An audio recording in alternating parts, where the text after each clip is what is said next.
Capítulo 16. Os primeiros passos.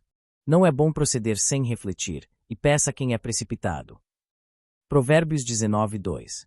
Francisco de Assis nunca agia sem refletir sobre aquilo que pretendia fazer. Dotado de grande ponderação, seu raciocínio era obediente e consultava sempre o coração. Se, aos olhos dos outros, apresentava-se aniquilado e derrotado pela própria natureza, sem a proteção do Pai, sem dinheiro e sem casa, intimamente contava com sua vigorosa fé em Deus e sentia que Jesus era, realmente, seu verdadeiro companheiro. Permanecerá ali por 3 dias e já se mostrava cansado. Contudo, aquela experiência fora um ótimo remédio para seus sentimentos, pois estava apurando sua verdadeira força espiritual e limpando os canais da intuição, que o conduziam a grandes êxtases. Era como uma lagarta que se transforma em borboleta, passando do estado de rastejar ao de voar. Os 3 dias e noites passados no porão do palacete fizeram-no sair do casulo em que o mundo o prendia, preparando-o para grandes voos espirituais e convidando aqueles que quisessem e tivessem missão para isso a ingressar no apostolado de Jesus. Ele, o Cristo, seria para todos o caminho, a verdade e a vida. Sua mãe, Jarla e Fole já não suportavam o sofrimento de ver Francisco naquele estado de desnutrição, submetido às forças das trevas. Certa manhã, Dona Maria Picalini despertou resoluta e falou às duas: "De agora em diante, não obedecerei mais às ordens de meu marido. Ele está ultrapassando todos os limites, e a tolerância começa a transformar-se em uma aceitação cruel, que falsifica os bons sentimentos. Não posso suportar isso, sendo mãe de um anjo que jamais me causou desgosto e cuja presença me traz tanta alegria. Todos os que o conhecem reforçam meu sentimento de ternura por aquele que nasceu por meu intermédio. Não quero mais chorar por causa da opressão de Pedro. Quero resistir às suas investidas, ainda que aconteça o pior. Tenho sido, até hoje, companheira dócil desse homem, aceitando suas imprudências e alimentando, de certo modo, suas vinganças. Fui passiva em demasia e, por falta de vigilância, cheguei à beira do abismo, mas não darei outro passo nessa direção. Antes, recuarei em favor da verdade e da minha consciência. Amo sinceramente a Deus e a Cristo, nosso Senhor. Tenho fé nos céus de que meu filho não ficará desamparado e confio nos anjos, que o protegerão. Quanto a mim, quero que ouçam esta verdade. Não me importa perder a própria vida em defesa de meu filho. Será uma glória, se assim tiver de acontecer. Quero despedir-me do mundo de qualquer forma que venha minha partida, mas quero estar com a consciência em paz." Maria Picalini desceu ao porão, acompanhada das 2 mulheres, que apoiavam suas decisões. Quase se deixava dominar pelas lágrimas, mas sua vontade decidida as reprimiu. Cortou as amarras que prendiam o filho e falou, em tom diferente, aos seus ouvidos sensíveis: "Levanta-te, Francisco. Chega de sofrimento e de obediência às investidas das trevas. Teu comportamento haverá de mudar. Pede a Jesus, a quem tanto amas, energia, porque sem ela nada realizarás no grande empenho da verdade e da própria paz. A ninguém é dado o direito de tirar a liberdade dos outros, sejam filhos, maridos, esposas ou até mesmo os próprios escravos, que são humanos e filhos de Deus. Se desejo que mudes, é porque também mudarei meu comportamento. Não importa se for preciso deixar esta casa e morar onde quer que seja. Importa, para mim, uma coisa muito sagrada: que minha consciência esteja tranquila com o dever cumprido." Jarla e Fole, decididas, também ajudaram Dona Maria a levantar Francisco. Não suportaram a emoção e choraram, abraçadas a ele. Francisco olhou para a mãe com toda a ternura, a luz bruxuleante da candeia que Fole segurava, e disse com mansidão: "Mamãe, não estou entregue à ignorância de meu pai por medo, coisa que nunca tive, porque a fé neutraliza esse estado da alma. Estou aguardando ordens de alguém que me fala, para que eu possa agir no momento certo, com todo o vigor do meu ser." Maria não hesitou em responder ao filho: "Se esperas, meu filho, ordens de Deus, essas ordens estão chegando por meu intermédio. É hora de agir. Sai deste lugar. Não temos tempo a perder. O Evangelho nos espera. Pela força dele, temos de restabelecer a Igreja em espírito e verdade." Francisco reconheceu que sua mãe falava de maneira diferente das outras vezes. Sentiu que aquela era, realmente, a voz que esperava, indicando-lhe o momento de enfrentar todos os obstáculos que surgissem. Saiu com as mulheres, cambaleante e sem forças, mas feliz. Sem pensar no que poderia acontecer quando seu pai chegasse, entregou tudo a Deus e confiou em Jesus Cristo. Invocava constantemente Maria Santíssima, que já fazia parte de seus mais profundos sentimentos de fraternidade. Francisco considerava a mãe de Jesus também sua mãe espiritual. Quando se lembrava dela, sentia nascer no coração uma saudade indescritível e uma força inigualável, convidando-o à restauração da Igreja do Senhor, corroída pela vaidade, deturpada pela prepotência, injuriada pelo comércio e desfeita pelas imposições. Francisco partiu decidido para o trabalho, dando continuidade à reconstrução da pequena igreja de São Damião. Estendia as mãos com humildade, pedindo e comprando o necessário para restaurá-la. Com a igreja renovada e de aparência mais agradável, pensava ele, os fiéis poderiam orar com mais alegria. A história nos conta que Francisco bateu à porta de um padre cuja residência impressionava pela beleza e pelo conforto. Era o único herdeiro de uma família riquíssima, radicada em Spoleto, que, devido às tendências religiosas do filho, abraçara o cristianismo, já oprimido pelo nome de Igreja Católica Apostólica Romana. Naquela oficialização, o nome de Jesus fora esquecido, ao menos no lugar de Romana, poderia estar cristã. Aquele padre fora criado no conforto e mimado de maneira extravagante. Estudará em Roma e fizera vários cursos na França, recebendo tratamento e regalias correspondentes à sua condição de nobre, pois os dirigentes dos educandários recebiam recompensas da família. Vendo na casa do padre muitas pedras trabalhadas, Francisco pediu-as para a reconstrução da casa de Deus. O padre, com porte de fidalguia e uma batina bem cuidada, tecido que Francisco conhecia bem, pelo cheiro de nobreza que ainda carregava em seus sentidos, respondeu com rispidez: "Não posso dar-te essas pedras, meu rapaz. Além disso, não sei se tens autorização para restaurar igrejas aqui em Assis, pois isso está a cargo de certas famílias da cidade, que devem realizar o trabalho às custas do próprio povo, que delas desfruta. Nós somos padres, agentes de Deus e de Cristo, e é por nosso intermédio que o céu abençoa seu rebanho. Mas, se insistes, posso vendê-las por um preço razoável." Francisco sentiu, por dentro, acender-se uma fogueira de revolta diante do padre, ao perceber seu desprezo pelas coisas de Deus. A igreja era um lugar sagrado, onde os fiéis se reuniam para meditar e fortalecer a fé. Contudo, controlou-se e respondeu com humildade: "Desculpa-me, padre. Sinto necessidade de fazer alguma coisa boa. Achei conveniente começar consertando a casa do Senhor, nosso Deus.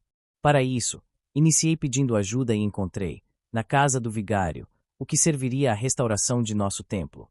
Senti maior segurança em pedir, por se tratar de um vigário do Cristo. Todavia, já que não podes doá-las, dize-me o preço, e eu as comprarei." Acertado o preço das pedras, Francisco levou-as para a igreja, onde foram utilizadas. Vencido o prazo combinado, o restaurador da igreja não pôde pagar ao reverendo, pois lhe faltava dinheiro. O padre usurário não tardou a procurá-lo e a insultá-lo. Francisco, humilde, escutou todos os impropérios do vigário. Contudo, no decorrer da conversa, foi tomado por uma energia diferente. Durante uma pausa na fala do padre, começou a dizer: "Senhor vigário, tenho imenso respeito pelos padres. Sei e sinto que eles fazem lembrar a vida de Jesus em todos os seus aspectos morais e espirituais. Mas não posso calar-me diante da falta de respeito que demonstras para com a Igreja de Deus. Acho que o templo é um lugar coletivo, que merece todo respeito e carinho, principalmente de tua parte, pois és seguidor do Divino Mestre e deves sentir-te honrado com isso. Quero pagar-te pelas pedras assim que tiver dinheiro. Entretanto, minha consciência fala, no fundo da alma, que o dever de restaurar as igrejas compete aos sacerdotes. Eles são os vigilantes da casa do Senhor e têm a obrigação de mantê-la limpa e bem cuidada. Estou tentando ajudar-te nesse mister sagrado, perdoa-me, mas tua consciência ainda não te alertou para isso. Peço-te, por caridade, que me ouças mais um pouco. Creio que Deus é como um sol divino. E, se ele é maior que o sol que nos ilumina todos os dias, banhando toda a terra sem escolher quem receberá seus raios benfeitores, é muito mais beneficente em sua estrutura universal. Assim como podes falar sob a inspiração do Espírito Santo, por seres um dos filhos de Deus, nós também podemos fazê-lo, conforme nossas condições espirituais e a necessidade de quem deve ouvir. Somos influenciados pelos anjos de nosso Pai Celestial, porque somos filhos do mesmo Deus. Quanto às pedras, padre, estou decepcionado com tua atitude. Nunca pensei que um padre pudesse fazer o que estás fazendo. Lembrei-me fortemente de Judas, com os 30 dinheiros. Que Deus te ajude, para que o mesmo não aconteça contigo. Podes estar certo de que te pagarei. Se não agora, ainda hoje levarei o dinheiro à tua casa. Se não for dizer muito, é bom lembrar que a vivência do Evangelho é renúncia, principalmente para um sacerdote. É desprendimento, principalmente para um discípulo de Cristo. É caridade, principalmente para um conselheiro do povo. É amor, principalmente para quem prega o Evangelho sob a égide da oficialidade. Peço-te, de coração, que não fiques aborrecido comigo, pois, acima de tudo, sei que somente damos aquilo que podemos dar. Que Deus te abençoe, que Jesus guarde teu coração da influência do mal, que Nossa Mãe Santíssima guie teus sentimentos e que jamais faltem ao teu redor os anjos de Deus, inspirando-te acerca das coisas certas. O padre, diante de tudo o que ouviu da boca de um leigo como Francisco, decidiu calar-se. Regressou à sua mansão irritado, pois sua consciência aprovava tudo o que Francisco lhe dissera, e seus ouvidos haviam gravado aquelas palavras, entregando-as ao arquivo consciencial. O filho de Bernardone, constrangido, pensava no que seria da doutrina do Cristo entregue àqueles homens. Qual seria o futuro do Evangelho de Jesus se seus vigários continuassem mantendo aquele tipo de atitude? Todavia, a mesma voz amiga reforçou-lhe o coração. Francisco, o Evangelho desceu do céu, não foi escrito pelos homens. Veio com o objetivo de reformar as criaturas e não se aborrece em esperar o tempo necessário. É a voz de Deus, que se repete eternamente na alma até que esta compreenda e ouça seu chamado. Nada se perde, porque Deus não é Deus de mentira. Segue adiante, e vamos trabalhar na oportunidade que o Senhor te concedeu. Naquele mesmo momento, o filho de Dona Picalini começou a cantarolar pelas ruas de Assis. Falava com uma pessoa, depois com outra, sobre a necessidade de restaurar as igrejas.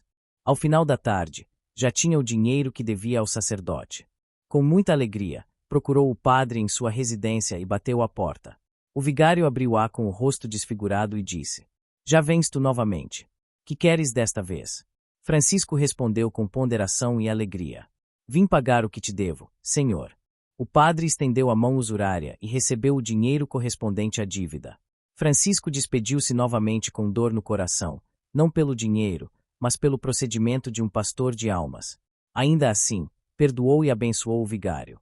Naquela noite, o padre não conseguiu conciliar o sono. Levantou-se e foi contar o ouro que receberá de Francisco.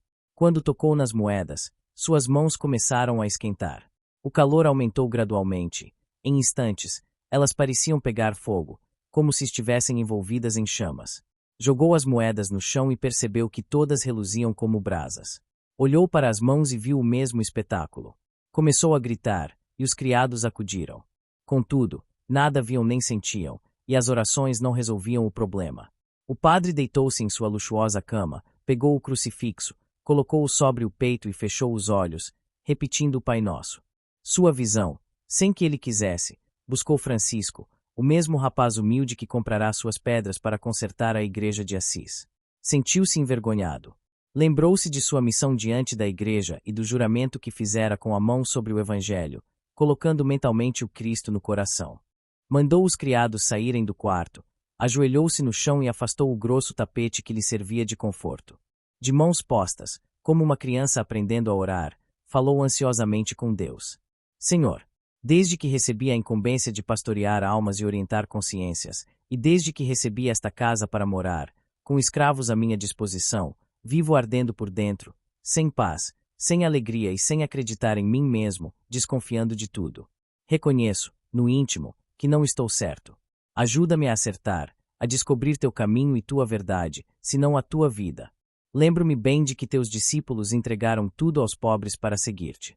Como posso ser teu discípulo, carregando a cruz dos bens materiais e deste conforto que desfruto, enquanto muitos pobres morrem de fome, não têm roupas e não possuem onde morar? Será que sou teu discípulo, comportando-me como um rico egoísta, que não pensa nos outros? Somente agora sinto que não. Abençoa meu entendimento e ajuda-me a compreender o que ouvi de um leigo que teve a coragem de dizer-me o que jamais ouvirá de outros, que escutam minhas mentiras e nunca tiveram coragem de dizer-me a verdade. Silenciou-se, amargurado. Lágrimas brotaram de seus olhos, que desconheciam o pranto e se incomodavam quando viam alguém chorar. Sentiu-se inquieto dentro daquela casa. Naquela noite, pediu aos servos que o deixassem dormir junto deles, ao lado do palácio, em uma tosca cabana. Ali não havia catres, mas capim moído, acomodado em grandes sacos cujo tecido fora confeccionado pelos próprios escravos durante as horas de folga. O padre sentiu-se feliz, estirado sobre uma enxerga cujo odor não era dos melhores. Os escravos nada diziam com os lábios, temendo o patrão, mas pensavam: será que o padre ficou perturbado? Nunca acontecerá algo semelhante. No dia seguinte, aquele foi o comentário de todos os servidores, sussurrado aos ouvidos uns dos outros, para que o vigário não desconfiasse. Entretanto, o vigário havia renovado suas atitudes. Com as mãos inchadas e ainda quentes, procurou Francisco e encontrou-o trabalhando e cantando alegremente na restauração da igreja de São Damião, acompanhado por muitos outros companheiros, afinados com o trabalho para o qual os céus os haviam convocado. Francisco notou que o padre chegará de mansinho, pedindo licença com humildade, e dizendo: Filho, venho ao teu encontro em busca da paz que não tenho. Fui acusado pelo tribunal mais rigoroso do mundo, o Tribunal da Consciência. Sei que, para mim, só existe um defensor aqui na terra, e esse advogado és tu. Tocaste em pontos que a filosofia espiritualista por vezes esquece, e que machucaram meu coração. Por isso, ele agora abre os braços para pedir-te perdão pelo que fiz e pelo gesto impensado e anticristão. Minha ignorância fez-te sofrer. Esqueci que não és padre e que as letras do mundo não se mostram em tua conversação. Estás despido dos argumentos mundanos e totalmente inspirado pela força de Deus. Conheço as obras que são colunas mestras da religião a que pertenço e sei, pelo que falam de ti, que não tens esses conhecimentos. Porém, o que se pode perceber é que selecionaste delas muita coisa, como pude observar no diálogo que tivemos, quando eu estava enredado em minha ignorância acerca da vivência do Evangelho. Nesta noite, porém, fui queimado pelo mais abrasador fogo que existe no céu e na terra, o fogo da consciência. Ele envolveu minhas mãos depois que toquei naquele dinheiro maldito, fruto da minha incompetência espiritual. Não sou digno de ser sacerdote de Cristo e, em poucas horas, devo abandonar esta batina, para aliviar as tensões de meu íntimo e meditar sobre o que devo fazer na vida e da vida. Há muito tempo sinto que preciso do Cristo em mim. No entanto, esqueci como viviam os discípulos de Jesus, as renúncias que praticavam, a renovação interior que demonstravam e a educação dos impulsos inferiores, que jamais exercitei, talvez por não encontrar estímulo no lugar onde fui ordenado sacerdote. Agora encontrei alguém que me falou a verdade frente a frente, e vejo que teu futuro é grandioso, assim como teu amor, que transcende todas as virtudes ensinadas pelos homens. Pelo que sinto, teu amor se estende a todas as criaturas. Em tuas palavras há algo além dos sons, algo que alcança a compreensão dos sentidos. Não te pedirei para seguir teus passos, mas, de agora em diante, farei o que fazes, porque assim estarei sempre contigo e poderei compreender melhor Jesus, o Cristo de Deus. Todos ficaram emocionados com a resolução do padre, e Francisco sentiu-se imensamente gratificado pelo fruto de suas atitudes em defesa da Igreja e da própria doutrina cristã. Dirigiu-se ao sacerdote com simplicidade, tomou-lhe as mãos bem cuidadas e cobriu-as de beijos umedecidos por lágrimas. Os que trabalhavam ali fizeram o mesmo. O sacerdote sentiu-se feliz pela primeira vez na vida. Suas mãos, antes em fogo, esfriaram, como se a consciência lhe desse trégua pela alegria do coração. Mesmo mantendo o porte nobre, abraçou as pedras e começou a trabalhar na reparação da igreja. Em poucos instantes, sentiu os dedos doerem e esfolarem-se, mas era uma dor diferente, que trazia satisfação aos sentimentos e paz à consciência. Pouco depois, notou que as mãos estavam inchadas, perdendo a beleza e a maciez características das mãos que abençoavam na posição de pastor de ovelhas. Olhou atentamente para elas e meditou no quanto precisava modificar em sua vida. Francisco observou a rejeição da mente do sacerdote diante daquela mudança brusca e reforçou a necessidade de acompanhar Jesus. As mãos não são adornos para a admiração alheia, mas ferramentas de trabalho para o aperfeiçoamento da alma. O sacerdote sacudiu a cabeça, como se afastasse alguns pensamentos intrusos, e dispôs-se a trabalhar, cantando com os outros. O filho de Bernardone permaneceu ao seu lado, dando continuidade à conversa sem interromper o trabalho. Depois, falou-lhe ao ouvido. Padre, a igreja a qual pertences de coração e que ocupou tua inteligência, formando-a para o serviço da santificação, está ruindo em seus alicerces mais sagrados. É urgente reforçá-los. Para tanto, precisamos despertar. Não devemos abandoná-la, mas ajudá-la a despertar para Cristo. Há 12 séculos, Nosso divino Mestre trouxe diretamente dos céus a luz para que não sucumbíssemos nas trevas. Essa luz, porém, vem se apagando por causa da ignorância humana. Os herdeiros do Evangelho jamais poderiam estimular guerras e matar irmãos que não pensam como nós, nem destruir vidas preciosas, como vem fazendo há tanto tempo, por causa de um simples pedaço de terra, o Santo Sepulcro. Respeitamos esse lugar, mas não o valorizamos tanto quanto eles. Jesus é Espírito, e importa que o adoremos como tal e em verdade. Ele é como o ar, está em toda parte, bastando que o respiremos pelo amor. O padre, emocionado, sentiu uma força inexplicável penetrar em seu íntimo e chorou enquanto trabalhava. Chorava de entusiasmo, pois encontrara aquilo que procurava havia muito tempo, o encontro com Jesus. Ouvia coisas que jamais escutara de seus mestres em toda a carreira no clero romano.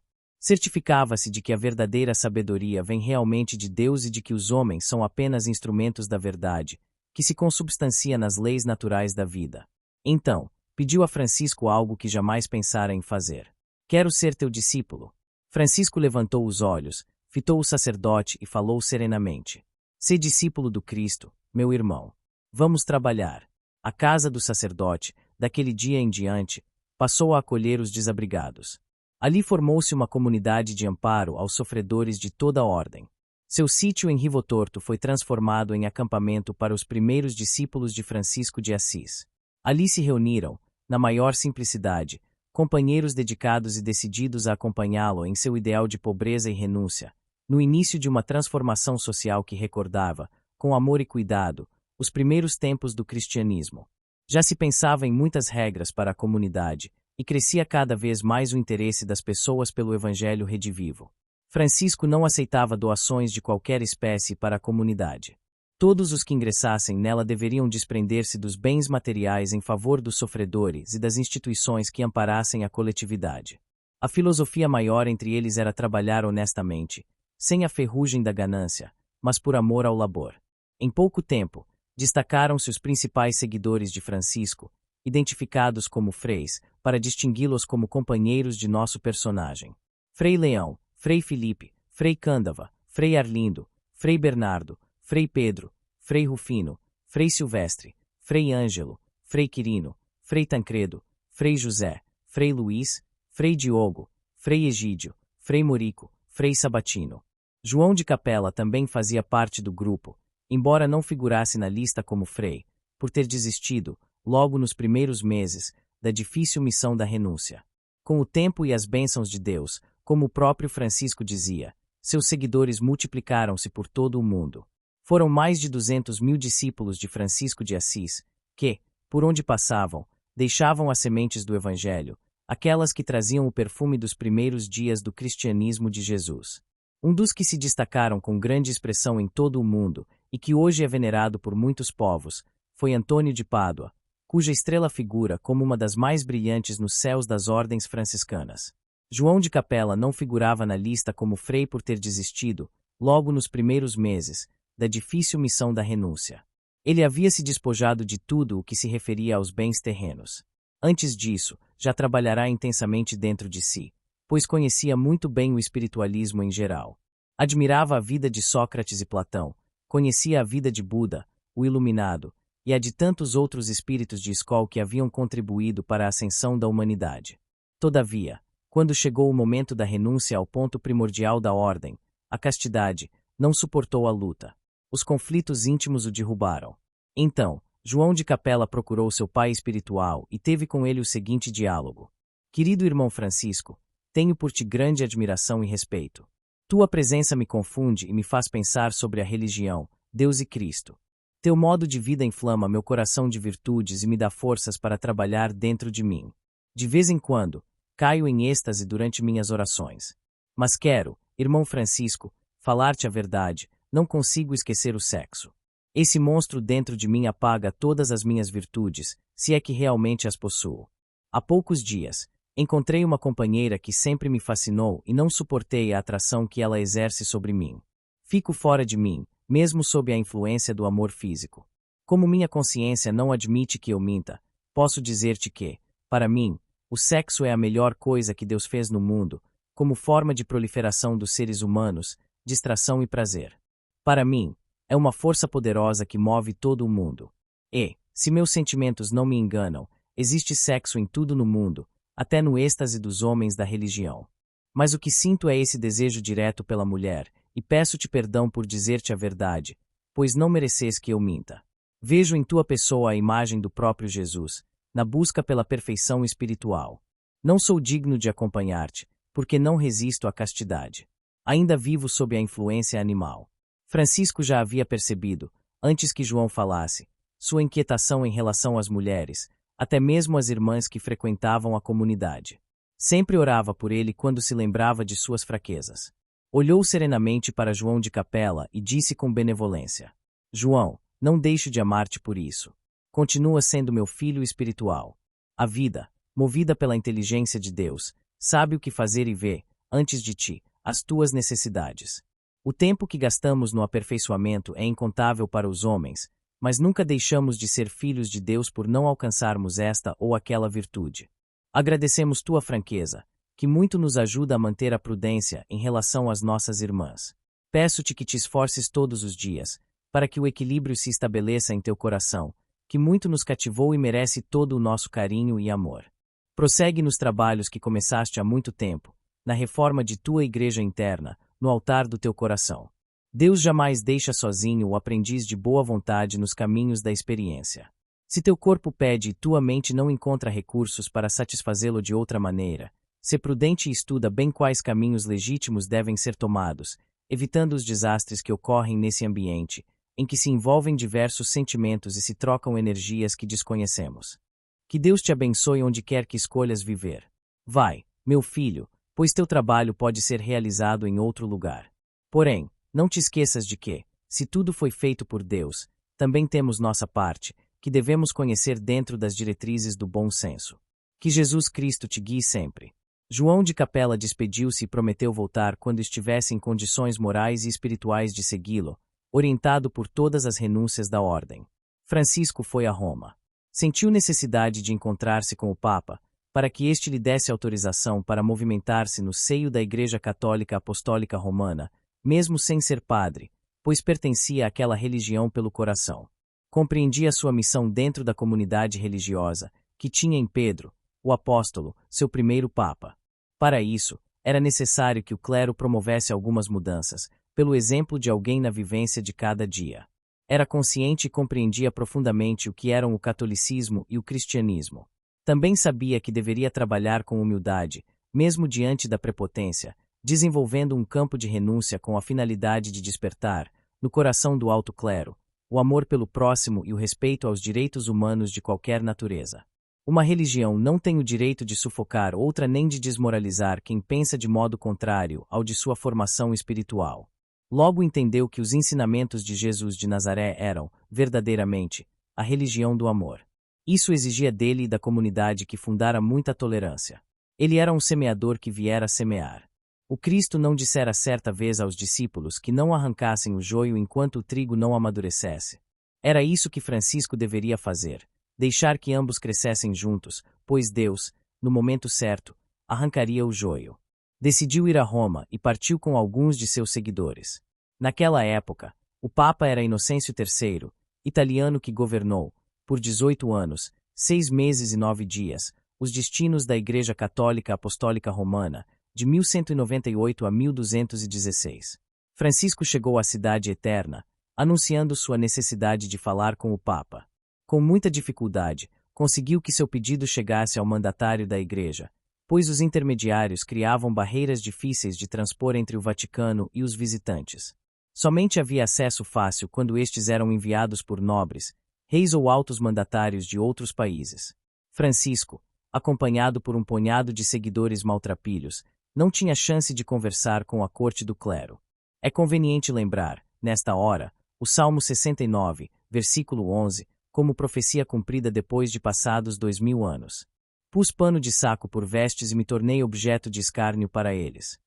As vestes de Francisco de Assis e de seus companheiros eram feitas de sacos que já haviam servido em outras atividades, presos à cintura por cordões trançados pelas próprias mãos. Foi assim, dentro daquela simplicidade, que chegaram ao Vaticano para falar com o Papa Inocêncio III. Procuraram uma estalagem mais distante do formigueiro humano, logo à margem da estrada. Havia gente de todas as nações e exercendo variadas funções, pois aquela região era o centro do mundo. Francisco de Assis encontrou no dono da pousada um companheiro, pois este tinha ideias que se afinavam com as suas. Era um português radicado em Roma, já dono de muitas propriedades, chamado Antônio José Joaquim Maria, conhecido como José Maria e procurado por visitantes do mundo inteiro que iam a Roma. Francisco, em sua mais alta simplicidade, expôs ao Senhor José Maria seu ideal, falar com o Papa Inocêncio III sobre sua missão e sobre a maneira como compreendia o Evangelho de Nosso Senhor Jesus Cristo. O estalajadeiro ficou admirado ao ouvir tão elevada filosofia. Estava acostumado a receber pessoas de todas as categorias literárias e sábios de muitos países, mas jamais ouvirá algo semelhante ao que saía da boca daquele homem simples na maneira de falar, mas sábio quando compreendido.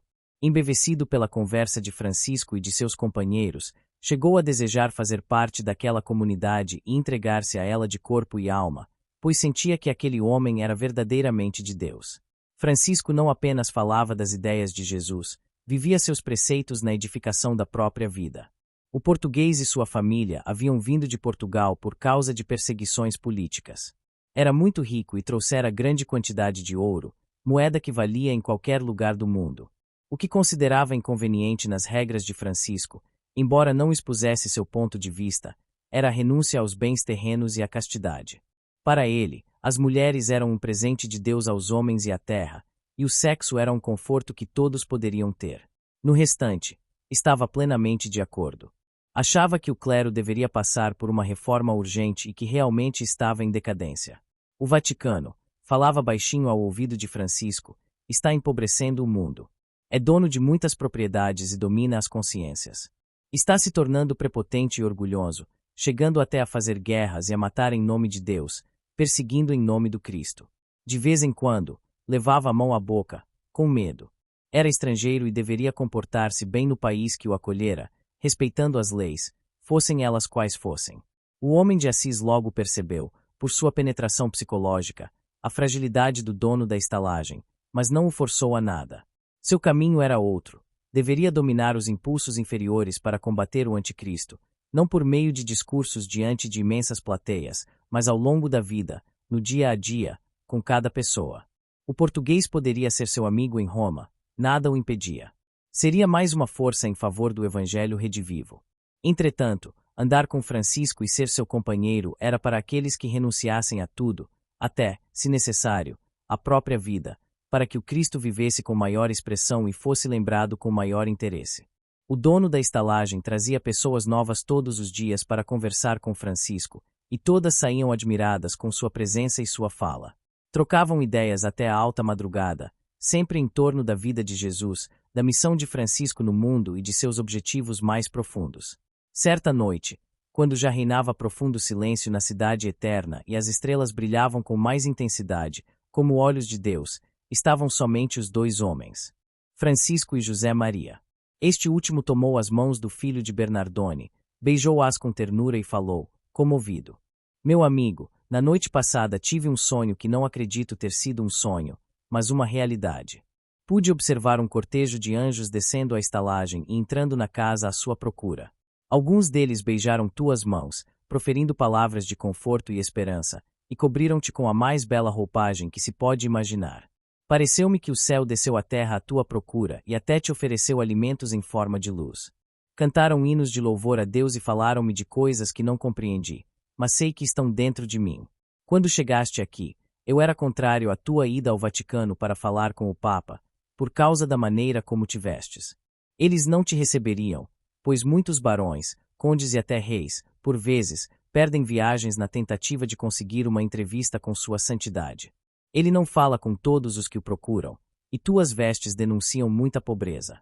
Mas agora que sei quem és, acho que o Papa deveria ouvir-te. Deves insistir em conversar com sua santidade, pois muita coisa poderá ser mudada. Que Deus te abençoe. Esta casa é tua, Francisco, assim como de teus companheiros. Podereis permanecer aqui pelo tempo que vos aprouver, a serviço de Deus. Francisco quis oferecer-lhe algum dinheiro, como pagamento pelos dias que ocupavam a estalagem e pelas refeições que, às vezes, faziam ali. José Maria, porém, recusou terminantemente, colocando-se à disposição para tudo de que necessitassem. Francisco, um tanto constrangido, pensou no que poderia fazer em favor do dono da estalagem. Então, ele e os companheiros passaram a cozinhar nos momentos que lhe sobravam para o descanso, começando também a trabalhar, apesar dos protestos da família do português. Foi uma grande alegria para todos os moradores da estalagem. Dona Zita, esposa do português, aproximou-se de Francisco com respeito e falou com meiguice. Não é necessário que trabalheis aqui, ainda mais na cozinha, para comer e dormir. Todos vós tendes o direito de usar esta estalagem quanto quiserdes, por serdes filhos da caridade e vos preocupardes somente com o bem-estar das criaturas. Meu marido vos conhece bem e sabe que sois dignos da mais alta confiança, pelos ideais que despertais nos corações. Francisco olhou para Dona Zita com ternura e falou ao seu coração. Senhora, teus sentimentos estão iluminados pelo amor de Deus. No entanto, quero que todos nesta casa saibam que, para nós, o trabalho é uma força que alivia a consciência e liberta a alegria presa no coração. O primeiro dever do homem deve ser o trabalho, que, quando realizado com amor, é uma das orações mais celebradas pelos anjos dos céus. Quem não trabalha com alegria não sente a manifestação da vida nem tem oportunidade de conhecer o Criador, que não para um instante, e Jesus Cristo, que opera sempre em nós e fora de nós. Pedimos-te, por caridade, que nos deixes trabalhar na cozinha e na limpeza desta casa, cujas portas foram abertas para nós e cuja fraternidade nos acolheu como filhos do coração. Pegando as mãos calejadas de Dona Zita, beijou-as com gratidão e disse: Deus te abençoe e que a vida te conduza ao coração de Cristo. A emoção, acompanhada pelos sentimentos do amor, fez a senhora chorar e sair, limpando os grandes olhos no avental de trabalho. Francisco era um imã cuja força penetrava no coração de todos os que, como ele, amavam a Deus e a Cristo. Todos, sem exceção, os que ouviam o filho de Dona Maria Picalini encantavam-se com sua presença, que personificava o amor. Os companheiros de Assis trabalhavam com todo carinho na higienização da casa e da cozinha, no preparo de alimentos para centenas de pessoas, quase todas viajantes que iam a Roma para visitar a cidade ou comerciar, levando sua fama para o mundo inteiro. Certa noite, José Maria, meditativo, procurou Francisco, que ainda não havia comido.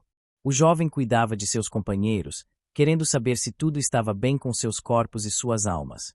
Enquanto conversava com eles, de cama em cama, como era seu costume, José Maria entrou e pediu para falar com Francisco sobre determinado assunto.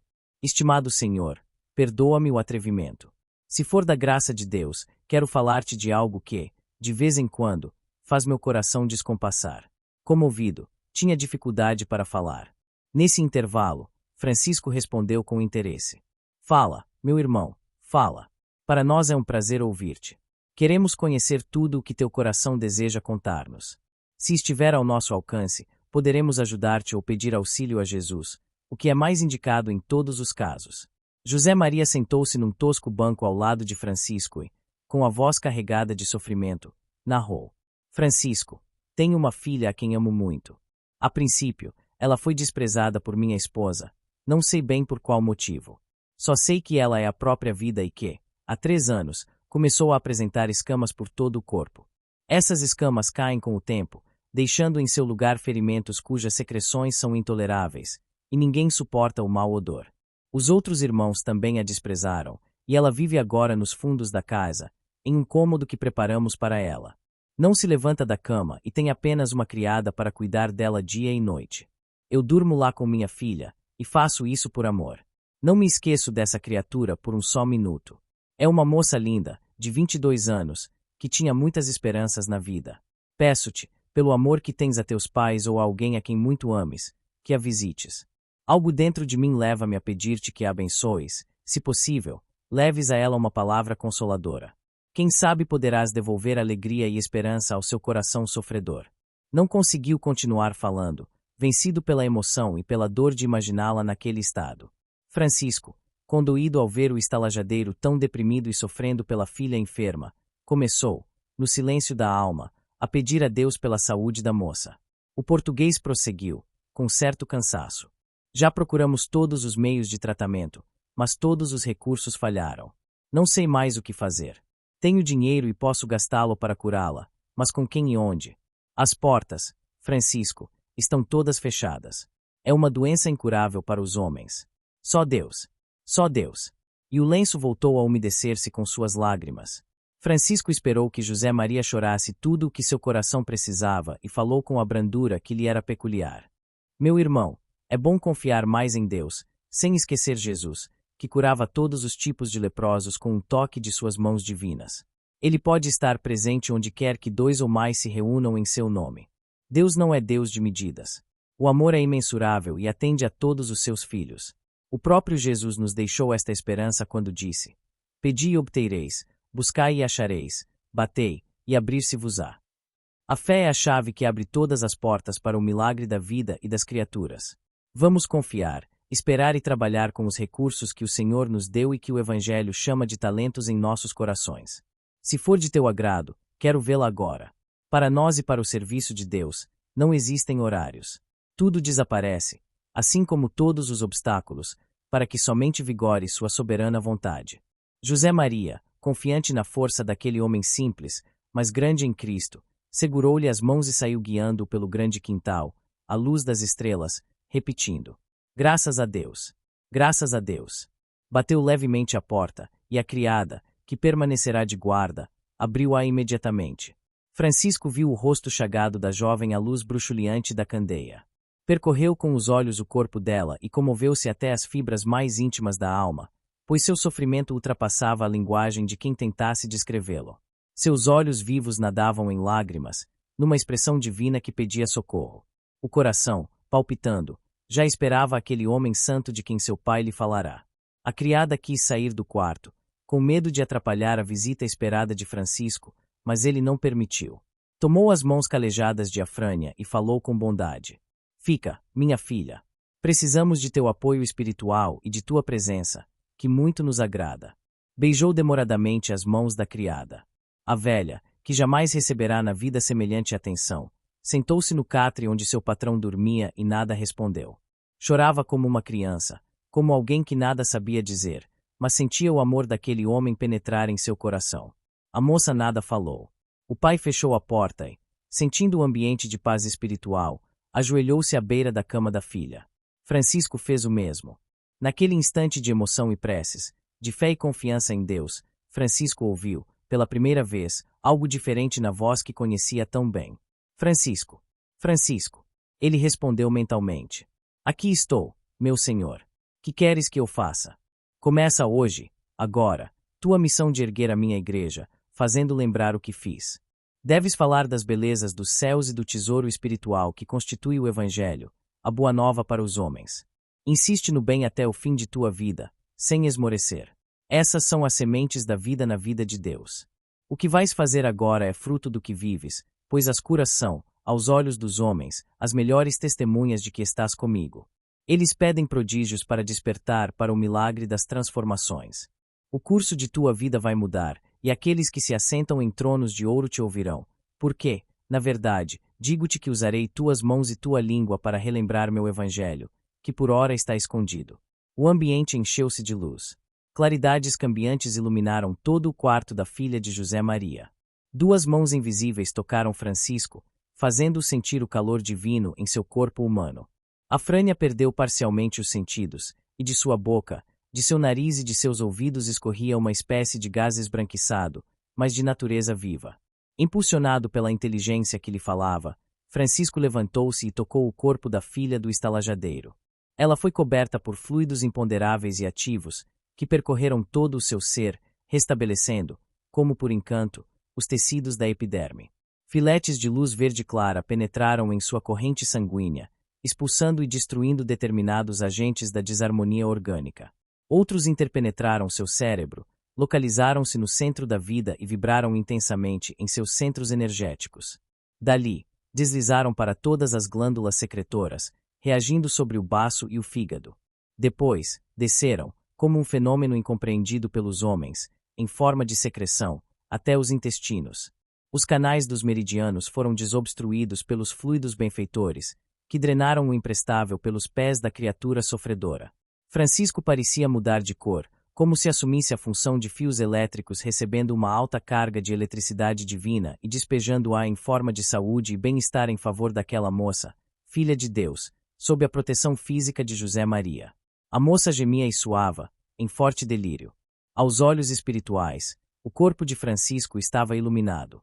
Seu coração parecia um pêndulo de luz pulsando dentro do peito, e sua mente, um espelho que refletia o pensamento daquele que foi, e será sempre seu mestre. No êxtase da operação espiritual, reconhecendo que Jesus operava por seu intermédio, Francisco agradeceu, plenamente consciente do que fazia em favor daquela criatura sofredora e do alívio que proporcionava ao coração do Pai.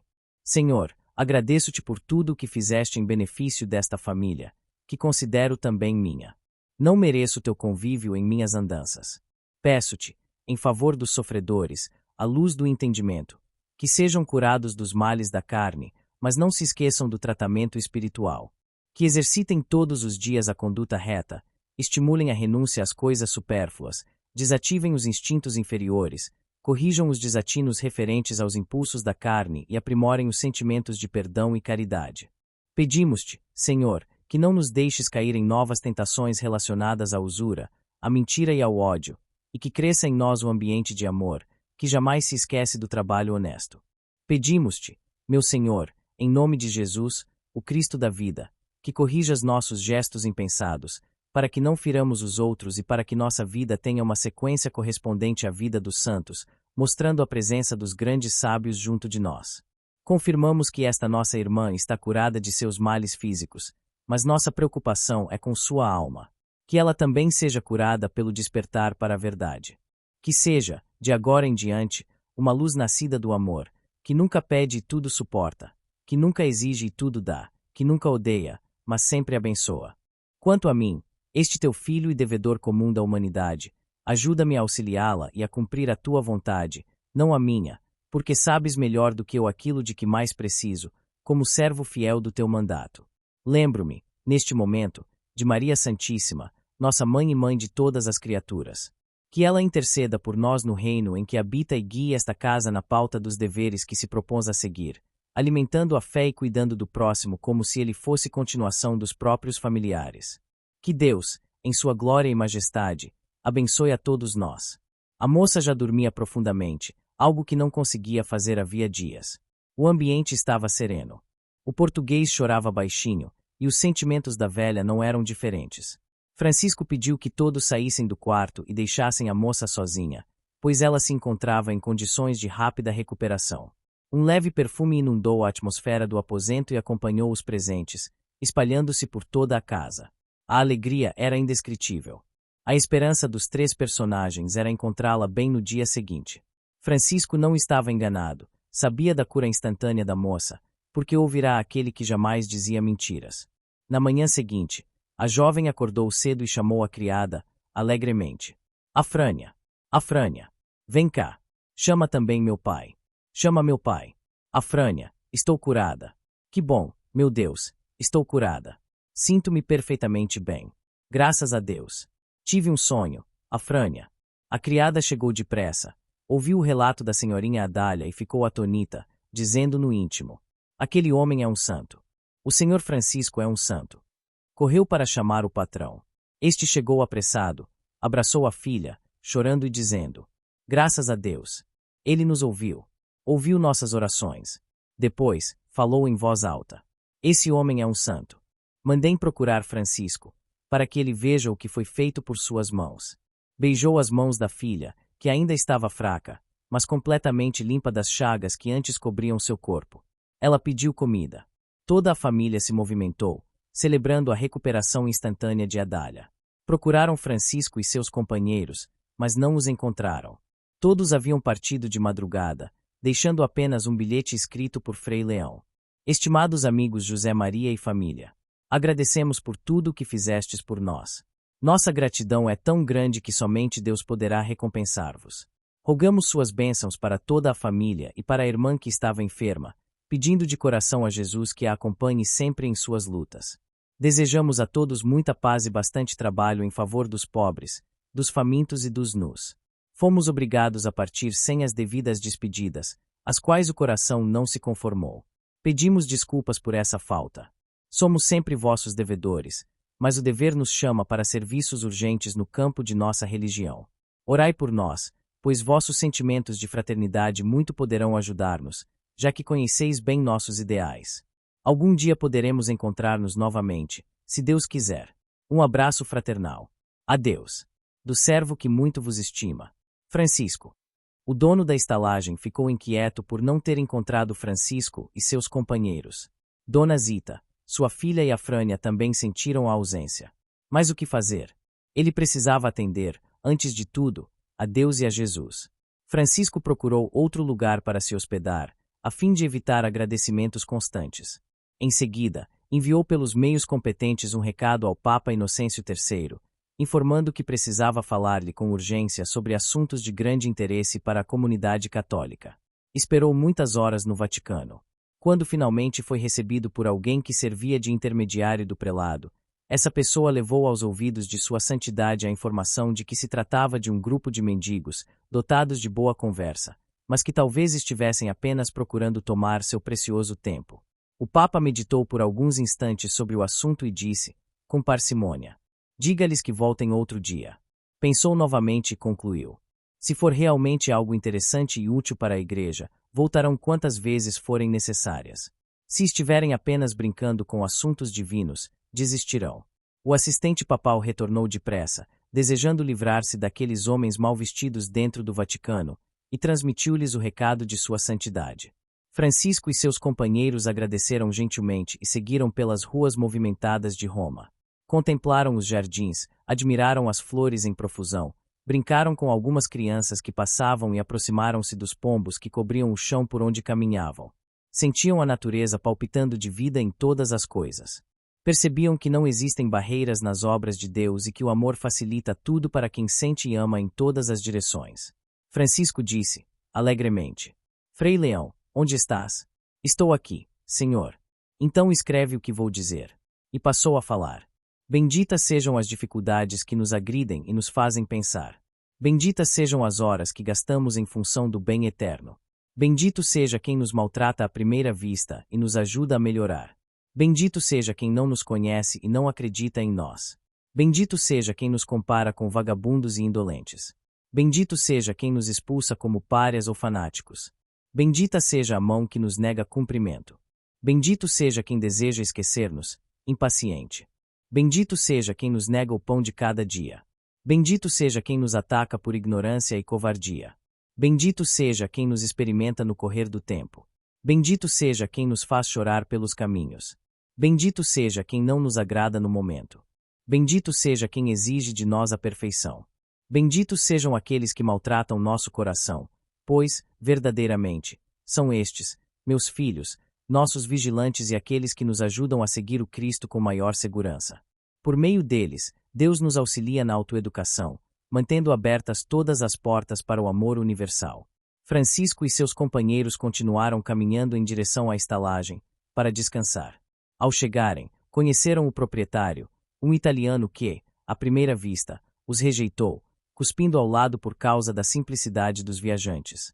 Na mesma hora, porém, pediu-lhes desculpas por não poder hospedá-los novamente, pois já tinha compromissos assumidos com outras pessoas. Acrescentou que nada precisariam pagar pela noite que haviam passado ali. Francisco insistiu em pagar, usando alguns recursos que ainda lhe restavam, mas o estalajadeiro não quis receber. Assim, agradeceram e partiram sem revolta. Francisco, profundamente inspirado, falou a Frei Leão. Frei Leão, abre o livro de Deus, sem escolheres o que vais ler. Frei Leão tirou o livro do bolso e obedeceu, perguntando: a página inteira? O filho de Dona Pio respondeu com bondade: não, apenas o trecho sob o teu polegar, que está prendendo o escrito. Ele começou a ler pausadamente as palavras de Paulo aos Tessalonicenses. Em tudo, dai graças, porque está é a vontade de Deus em Cristo Jesus para convosco. 1 Tessalonicenses 5:18. Francisco, sorrindo, disse a Frei Leão, com entusiasmo: Frei Leão, lê novamente, para nossa felicidade e amparo do coração. E Frei Leão tornou a ler. Em tudo, dai graças, porque está é a vontade de Deus em Cristo Jesus para convosco. Todos sorriram, e a alegria alimentou-se de mais fé. Haviam sido expulsos da estalagem naquele momento, mas sentiam a presença de Deus, por intermédio do Cristo, na pessoa de Francisco, servo humilde e fiel aos desígnios da providência divina. Naquela noite, passaram-na nos arredores da grande metrópole, sob uma árvore amiga, que nada exigia dos andarilhos de Deus. Quando todos já estavam acomodados no seio da natureza, Francisco cumpriu seu costume habitual de orar e entregou-se à prece.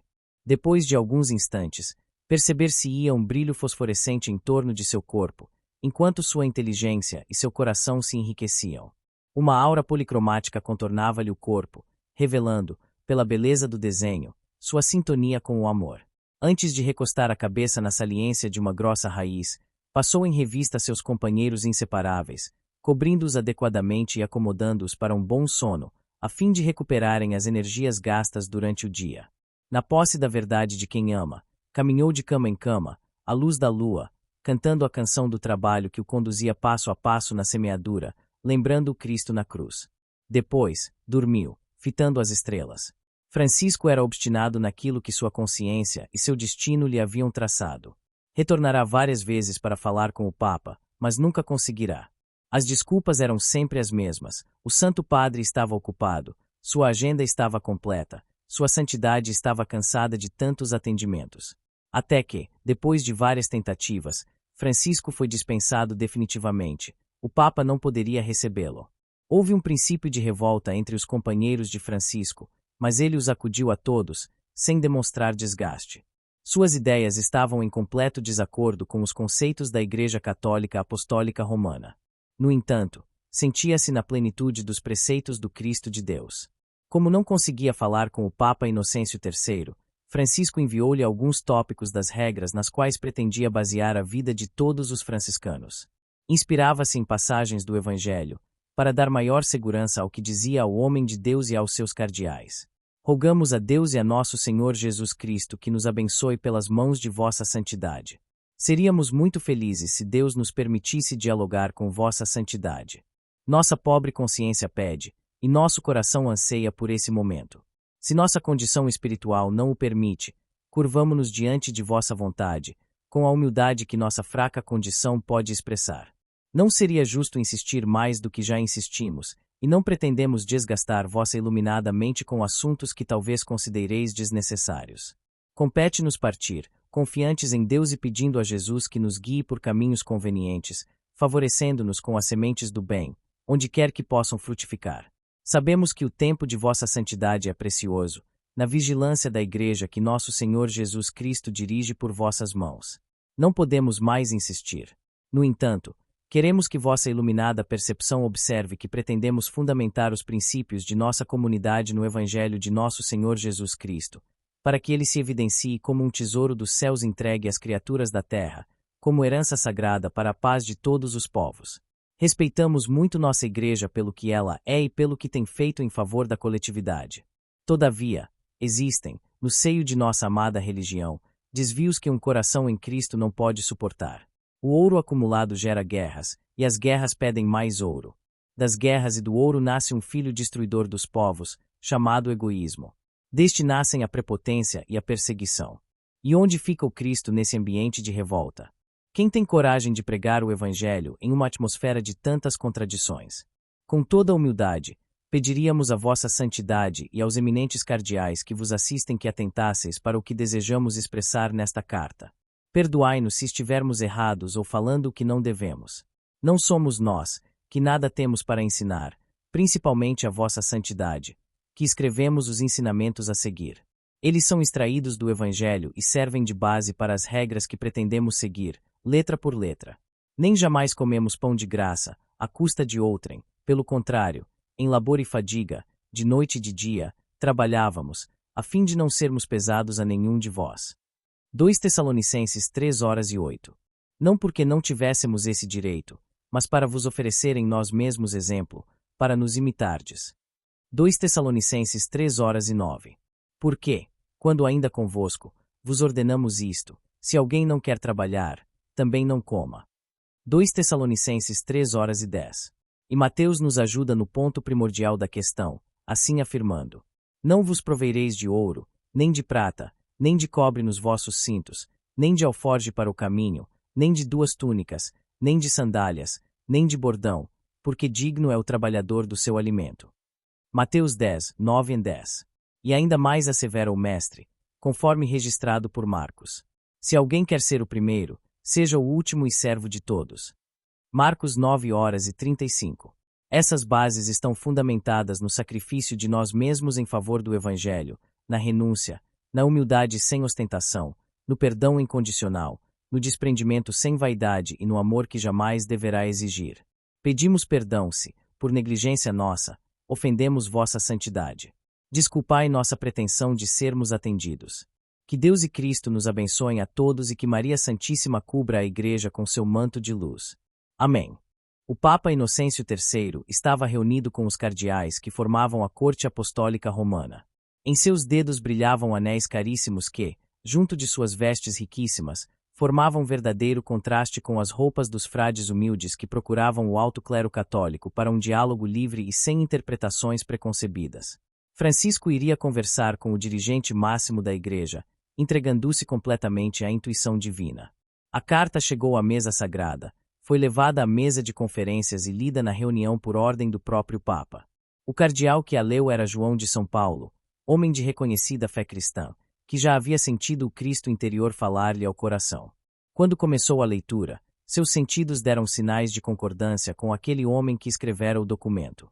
A vontade de conhecê-lo surgiu-lhe na mente, e pensou: esse homem é destemido e deve estar envolvido por sentimentos altamente superiores, pelo modo como fala neste pergaminho. Os outros cardeais enfureceram-se com a petulância de Francisco. O próprio Papa permaneceu calado, ouvindo apenas as conjecturas dos assistentes. Um deles, por sinal o mais ignorante, sugeriu que o autor da missiva deveria ser levado aos tribunais por sua audácia e atrevimento, podendo igualmente ser acusado de heresia. E perguntou: para que foi criado o Santo Ofício? O cardeal João defendeu as ideias de Francisco, mesmo sem conhecê-lo, com toda segurança, baseando-se no Evangelho do Divino Mestre e sem temer o ambiente em que se encontrava. Peço licença a vossa santidade para dizer o que sinto há muito tempo, pois não devemos ter segredos uns com os outros nesta casa de Deus. Também penso como esse homem que não conheço. Sinto que a Igreja Católica Apostólica Romana está tomando rumos diferentes daqueles indicados por nosso Senhor Jesus Cristo. Tudo o que ele ensinou e exemplificou em sua divina missão, estamos fazendo ao contrário. Se pregamos, fazemos isso somente para os outros, pois nós mesmos agimos de maneira diferente. Penso que isso seja hipocrisia de nossa parte. Quero que me respondais, por favor, se fosse Jesus quem estivesse à frente dos destinos da Igreja neste momento, ele apoiaria as cruzadas, abriria tribunais para sacrificar os hereges, mataria para defender algum santo sepulcro, acumularia bens materiais, como fizemos, ergueria construções suntuosas, como as que levantamos em todo o mundo, dominaria consciências, como estamos fazendo, pressionando-as a seguir-nos, faria tantas outras coisas que nem preciso mencionar, pois, a partir das que citei, podereis deduzir as demais, com mais capacidade do que eu, já que sois homens inteligentes, capazes de compreender o certo e o errado.